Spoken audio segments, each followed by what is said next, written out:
write Cess 1, Wish 4, and occasionally some other mysterious names.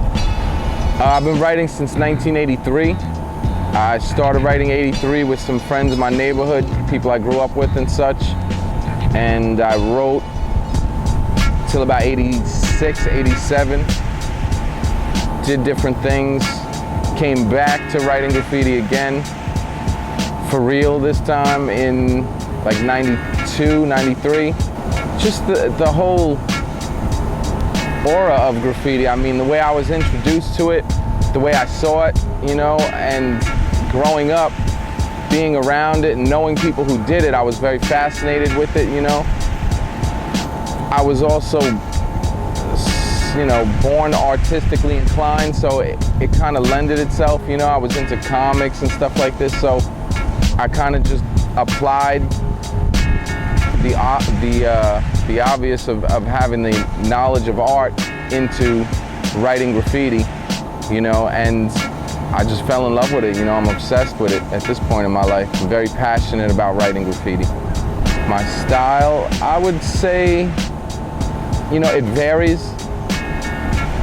I try and keep it to what I would like to see, you know, as far as like keeping New York City going, you know, very hard edge, very aggressive type lettering, somewhat traditional, conventional wild style.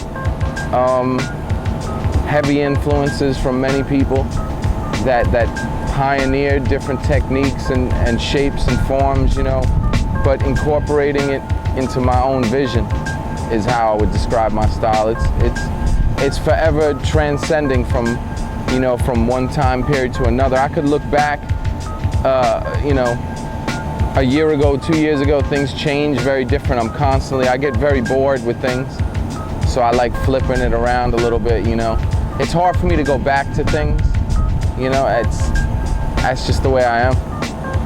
I like piecing it. I prefer it, you might say, but I love bombing as well, you know. I respect people who do it, and just for me, because I just like doing burners, man. And you know, if I'm gonna go bombing, I like to go big. I like to do big silvers and stuff like this, you know. It's like peace bombing, you might say. I mean, I'm down with throw-ups and signatures and stuff like that too, but the aggravation that it could give sometimes isn't necessary for me to have to deal with at this point. What does graph mean to me? It's a lifestyle, you know. It's something that when you're younger, you thought maybe you would grow out of it. You didn't think that far ahead. And, you know, the age that I am now and the amount of time I've been writing for over 20 years now, which in New York isn't very long, obviously. So really what it means to me is it's just a great part of my life. It sometimes borders on somewhat professional, you know, like I use it and I incorporate it into, you know, the tattooing that I do, or I incorporate it into, you know, paintings and stuff like this, galleries and shows, but at the same time, I can flip it, I can keep it at like a hobby status where like another person, they might play baseball or go fishing or whatever.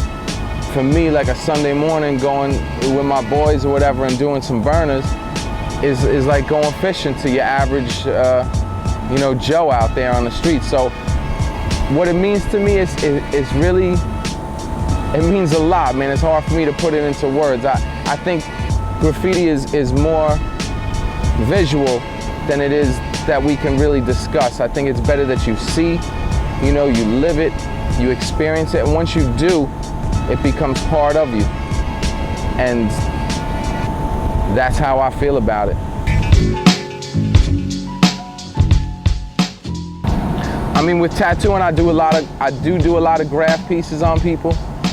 Sometimes it trips me out. People come from different countries and stuff like this. They want a burner on them, and you know, I wish I could do it on myself, you know, a lot of the times, but like I said earlier, it's a problem with me always changing and reinventing stuff. So when I do something for somebody, I really give them the best that I have to offer, you know, in that moment that we're gonna get together and make that happen. And I find it's just another weapon in my arsenal of mass destruction, of just creating and beautifying things, you know, from walls to trains to skin, you know.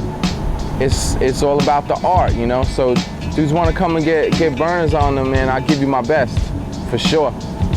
The Echo Block Party was definitely living wild style that day. I mean, I really couldn't prepare myself mentally for what took place with so many people, so many things happening all at once and trying to create at the same time. You know, at times I've done things similar in the past, but not so much here in New York City. I mean, the Hall of Fame kind of borders on that level, you know, but I think it was great for New York. It was great for graffiti. I think what he's doing is definitely positive. You know, he's in a great position to give back, you know, to something that he also is part of and is passionate about as well. So, you know, on so many levels, I feel the block party itself was definitely like a history-making moment in New York when the writers, you know, they got together.